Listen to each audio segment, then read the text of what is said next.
नमस्कार दोस्तों, स्वागत है आप सभी का किसान बुलेटिन में और मैं हूं आपके साथ पारुल यादव। चलिए नजर डालते हैं किसान बुलेटिन में आज की बड़ी हेडलाइंस पर। चौधरी चरण सिंह कृषि विश्वविद्यालय के वैज्ञानिकों ने हासिल की नई उपलब्धि, ज्वार में लगने वाली नई बीमारी की खोज को मिली मान्यता।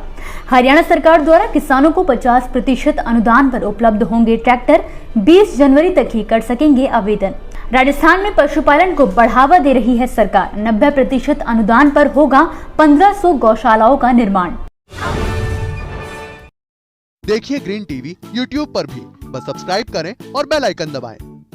कभी मौसम की बेरुखी तो कभी फसलों पर लगने वाले कीट रोग किसानों के सामने अक्सर ऐसी समस्या बनकर खड़े होते हैं जिनके आगे किसान मजबूर हो जाते हैं। कई बार कीट रोगों की पहचान ना हो पाने से भी किसानों को काफी नुकसान झेलना पड़ता है। इसी कड़ी में कृषि वैज्ञानिक लगातार किसानों की समस्याओं को दूर करने के लिए काम करते हैं। हाल ही में हरियाणा के हिसार स्थित चौधरी चरण सिंह हरियाणा कृषि विश्वविद्यालय के वैज्ञानिकों ने ज्वार की नई बीमारी व इसके कारक जीवाणु क्लेब्सिएला वेरिकोला की खोज की है। खास बात तो यह है कि भारतीय वैज्ञानिकों की इस नई बीमारी की रिपोर्ट को पौधों में नई बीमारी को मान्यता देने वाली अमेरिकन फाइटोपैथोलॉजिकल सोसाइटी यूएसए द्वारा प्रकाशित एक प्रतिष्ठित जर्नल प्लांट बीमारी प्रथम शोध रिपोर्ट के रूप में मान्यता भी दी गई है। एचएयू के कुलपति डॉक्टर बीआर कंबोज ने वैज्ञानिकों से बीमारी के आगे प्रसार पर कड़ी निगरानी रखने को कहा है। ज्यादा जानकारी देते हुए अनुसंधान निदेशक डॉक्टर जीतराम शर्मा ने बताया कि पहली बार खरीफ 2018 में ज्वार में नई तरह की बीमारी दिखाई देने पर वैज्ञानिकों ने तत्परता से काम लिया और सिर्फ 4 साल की मेहनत के बाद इस बीमारी की खोज कर ली गई है। आपको बता दें कि इस समय राज्य में मुख्यतः हिसार, रोहतक और महेंद्रगढ़ में ये बीमारी देखने को मिली है। अब जल्द ही इस बीमारी के तोड़ पर भी काम कर फसल को इससे होने वाले नुकसान से छुटकारा भी दिलाया जाएगा। ट्रैक्टर एक ऐसा कृषि यंत्र है जो कृषि कार्यों को बहुत आसान बनाता है, तो वहीं मौजूदा वक्त में ट्रैक्टर पर कृषि का हर छोटा बड़ा काम निर्भर है।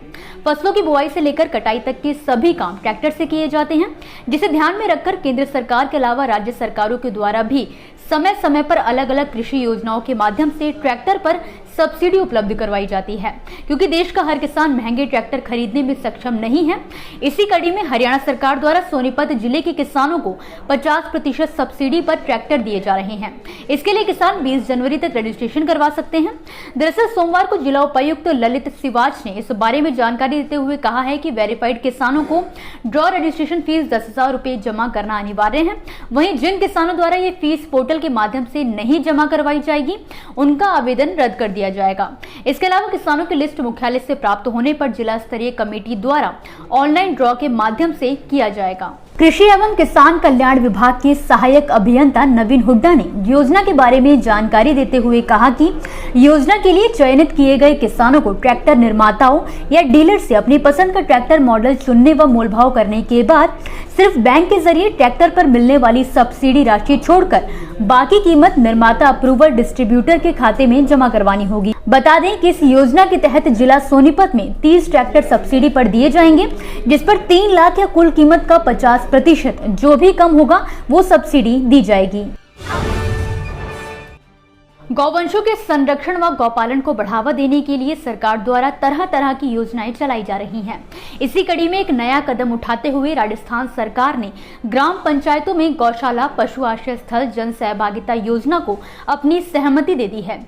योजना के पहले चरण में 1500 ग्राम पंचायतों में स्थल निर्माण और संचालन के लिए लगभग 1377 करोड़ रुपए के वित्तीय प्रावधान को मंजूरी दी गई है।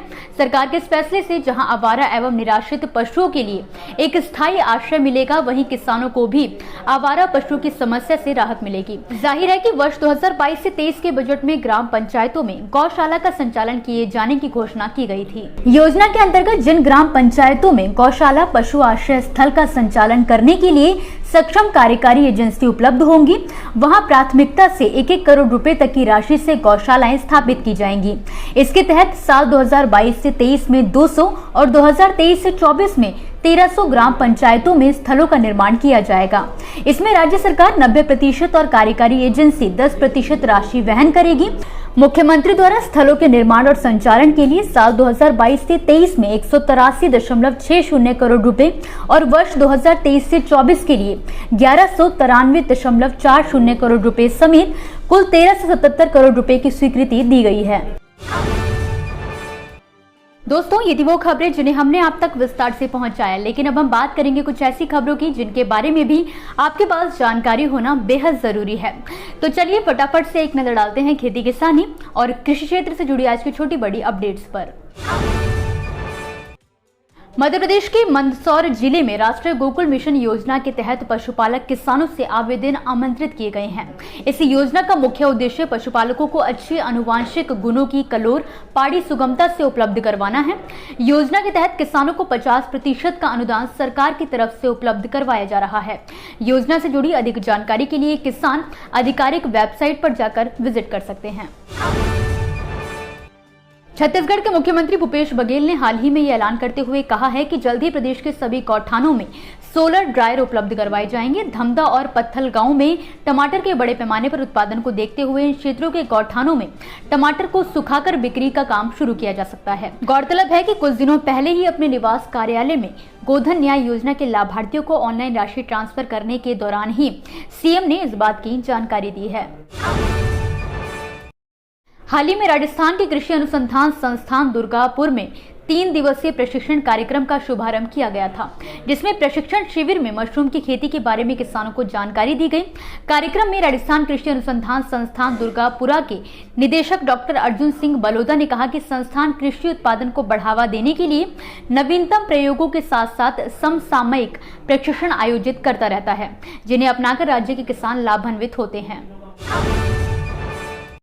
अभी कुछ दिनों पहले ही हरियाणा के घरौंडा में Indo Israel centre of excellence for vegetables में बैंगनी और पीली फूल गोभी का सफलतापूर्वक प्रदर्शन किया गया था, जिसके बारे में उद्यान विभाग के उप निदेशक डॉक्टर सुधीर कुमार यादव ने जानकारी देते हुए बताया कि किसानों को दिखाने के लिए ही फूल गोभी की तरह तरह की किस्मों की सफलतापूर्वक खेती की गई है।